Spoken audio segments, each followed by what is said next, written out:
তো আজ আমরা ক্লাস 11-এর খুব সহজ একটা topic conduction of nerve impulse এটা পড়ব। আমি দেখেছি তোমাদের অনেকেরই এই টপিকটা কিন্তু বুঝতে বেশ সমস্যা হয়। হয়তো তোমরা ইউটিউবের অন্য ভিডিও দেখেছো বা এনসিইআরটি বইটা বারবার নিজে পড়ার চেষ্টা করেছো, কিন্তু তারপরেও হয়তো টপিকটা কোনো না কোনো জায়গায় একটু কনফিউশন থেকে যাচ্ছে, ক্লিয়ার হচ্ছে না।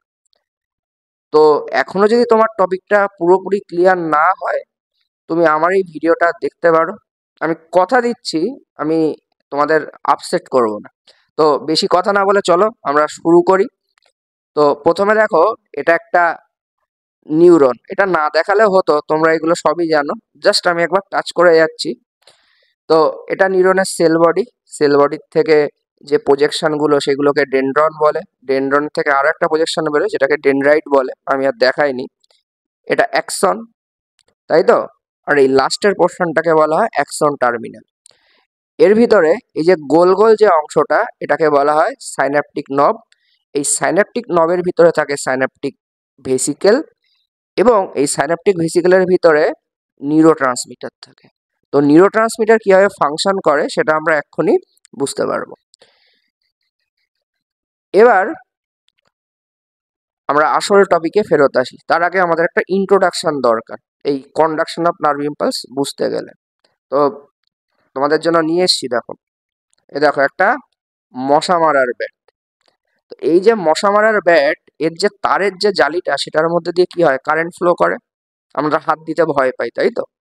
এবার মনে করো তুমি অন্ধকারে শুয়ে আছো, চোখে দেখতে পাচ্ছ না, ইমাজিন করো। হঠাৎ করে মশা মারার ব্যাটে তোমার হাত পড়লো। তোমার ব্রেন সঙ্গে সঙ্গে ইন্টারপ্রিট করবে এটা মশা মারার ব্যাট, শক লাগতে পারে, এবং সঙ্গে সঙ্গে কি হবে, ওখান থেকে আমার হাতটা উঠে চলে আসবে। এই কনসেপ্টটা, মানে এই ইভেন্টটা যদি আমি বুঝতে পারি, তাহলে আমি কন্ডাকশন অফ নার্ভ ইম্পালস টপিকটা বুঝতে পারবো।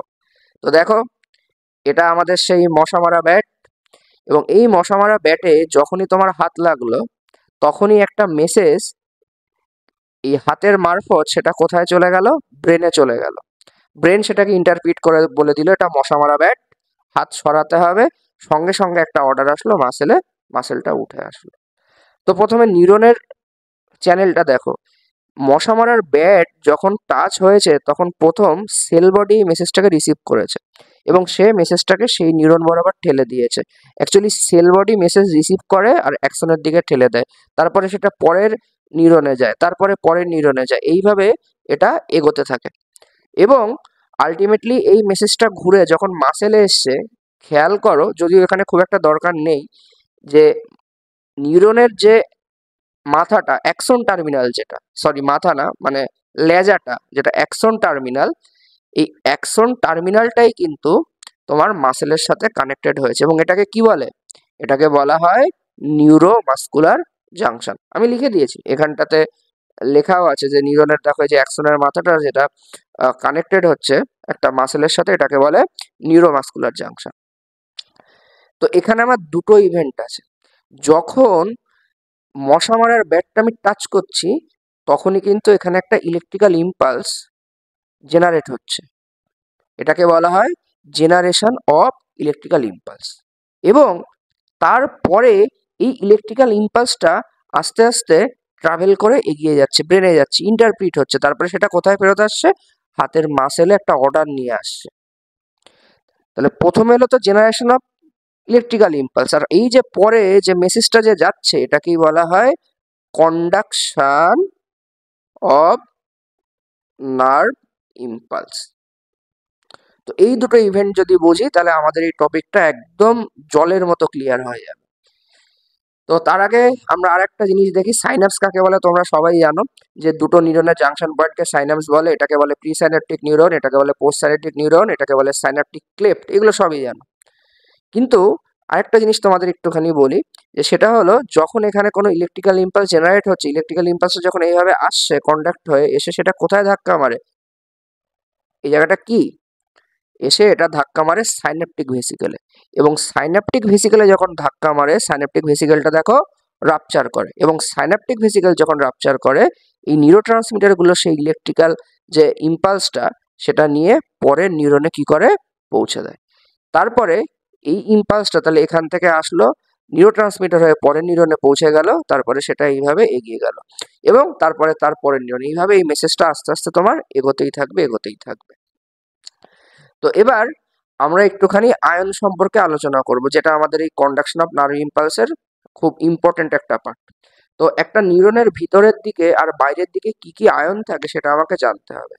সহজ কথায় বলতে গেলে তোমার নিউরনের বাইরের দিকে প্রচুর পরিমাণে সোডিয়াম থাকে, আর ভিতরের দিকে যদি বলো প্রচুর পরিমাণে পটাশিয়াম আর নেগেটিভলি চার্জ প্রোটিন থাকে। ওকে, বাইরে প্রচুর পরিমাণে সোডিয়াম, মন দিয়ে শুনে নাও, আর ভিতরে প্রচুর পরিমাণে পটাশিয়াম আর নেগেটিভলি চার্জ প্রোটিন। কিন্তু বাইরে কিন্তু কিছুটা বাইরে কিন্তু কিছুটা পটাশিয়ামও থাকে, কিন্তু সেটা অনেক কম পরিমাণে, এবং ভিতরের দিকে একইভাবে কিছুটা সোডিয়ামও থাকে, কিন্তু সেটাও কম পরিমাণে। তো এই হচ্ছে আমাদের নিউরনের ভিতরে বাইরে আয়নের ডিস্ট্রিবিউশন। তো সামারিতে বলতে গেলে যে বাইরে সোডিয়াম আয়নটাই কি হয় প্রচুর পরিমাণে থাকে, তো সোডিয়াম কি পজিটিভ, তো সেই জন্য নিউরনের বাইরের চার্জটা সবসময় কি হয় পজিটিভ চার্জ থাকে, যেহেতু সোডিয়াম একা আছে। আর ভিতরে দুটো আয়ন আছে, একটা হচ্ছে কে প্লাস আর একটা হলো এনসিপি। এনসিপি মানে নেগেটিভলি চার্জ প্রোটিন। তাহলে পজিটিভ নেগেটিভে কি নিউট্রাল হয়ে যাওয়ার কথা, কিন্তু নিউট্রাল হবে না, কারণ এই এনসিপির নাম্বারটা প্রচুর বেশি থাকে কে প্লাসের তুলনায়।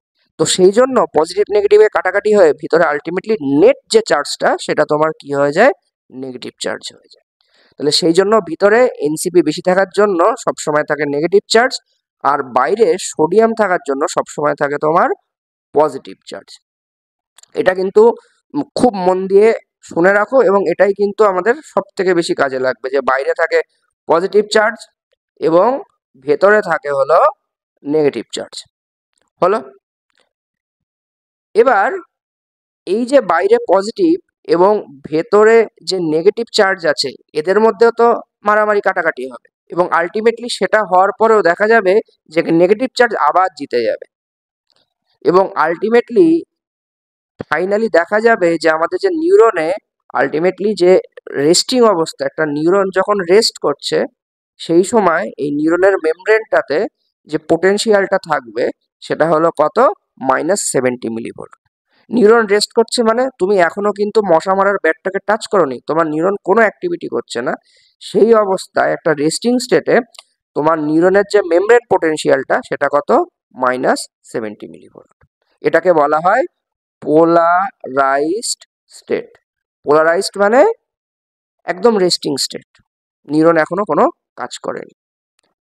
ক্লিয়ার?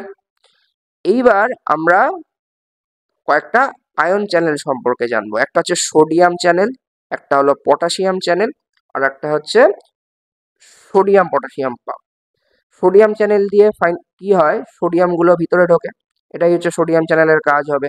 পটাশিয়াম চ্যানেলের কাজ কি, পটাশিয়াম চ্যানেলের মধ্যে দিয়ে বাইরে চলে যেতে পারবে। এটা হচ্ছে এই দুটো চ্যানেলের কাজ।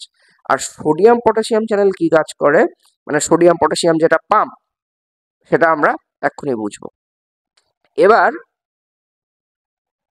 আমরা ফাইনালি টপিকে ঢুকবো। তাহলে দুটো জিনিস আমাদের পড়তে হবে, এক হলো কি করে ইম্পালস জেনারেট হয়, আর সেকেন্ড হলো ইম্পালস কি করে এই যে কন্ডাক্ট হচ্ছে, কি করে ইম্পালস কন্ডাকশন হয়। তো চলো জাস্ট আরেকবার রিমাইন্ড করিয়ে দিই যে Na+ থাকার জন্য বাইরের যে চার্জটা সেটা সবসময় পজিটিভ চার্জ হবে, এবং ভিতরের দিকে এনসিপি এবং K+ থাকার জন্য ভিতরের চার্জটা সবসময় নেগেটিভ হবে। অ্যাকচুয়ালি এনসিপি বেশি আছে বলে ভেতরের চার্জটা সবসময় কি হবে নেগেটিভ হবে। তাহলে বাইরে পজিটিভ চার্জ এবং ভিতরে নেগেটিভ চার্জ, এটা কখন থাকবে, নিউরন যখন রেস্ট করছে সেই সময় থাকবে, তাই তো? এইবার আমরা কিন্তু টপিকটার মধ্যে ফাইনালি ঢুকছি। তো কি বলেছিলাম, যে তুমি ধরো মশা মারার ব্যাটটাকে যে মোমেন্টে টাচ করছো, যে মোমেন্টে মশা মারার ওই ব্যাটের তারের জালের ভিতরে তোমার হাতটা টাচ হলো, ঠিক সেই মোমেন্টে কি হবে, ঠিক সেই মোমেন্টে এই যে সোডিয়াম যে চ্যানেলটা আছে এই সোডিয়াম চ্যানেলটা কিন্তু ফায়ার করবে, সোডিয়াম চ্যানেলটা ওপেন হয়ে যাবে, এবং সোডিয়াম চ্যানেল যখন ওপেন হবে তখন সোডিয়াম কিন্তু আস্তে আস্তে কি করবে ভিতরে ঢুকে যাবে, সোডিয়াম আস্তে আস্তে আরো সোডিয়াম ভিতরে ঢুকতে শুরু করবে। তো সোডিয়াম কি, একটা পজিটিভ চার্জ। তো সোডিয়াম যদি ভেতরে ঢোকে, দ্যাট মিনস পজিটিভ চার্জ আস্তে আস্তে কি হচ্ছে, ভিতরে ঢুকছে। তাহলে আস্তে আস্তে ভেতরটা কি হয়ে যাবে, ভেতরটা পজিটিভ হয়ে যাবে, যেহেতু সোডিয়াম ভিতরে ঢুকছে। এবং সোডিয়াম যদি ভিতরে ঢুকে যায়, ভিতরটা যদি পজিটিভ হয়ে যায়, তাহলে অবভিয়াসলি বাইরেটা কি হয়ে যাবে, বাইরেটা সেই তুলনায় নেগেটিভ হয়ে যাবে, তাই তো? তাহলে যখনই তুমি টাচ করলে সোডিয়াম চ্যানেল ওপেন হলো, সোডিয়াম ভিতরে ঢুকে পড়লো।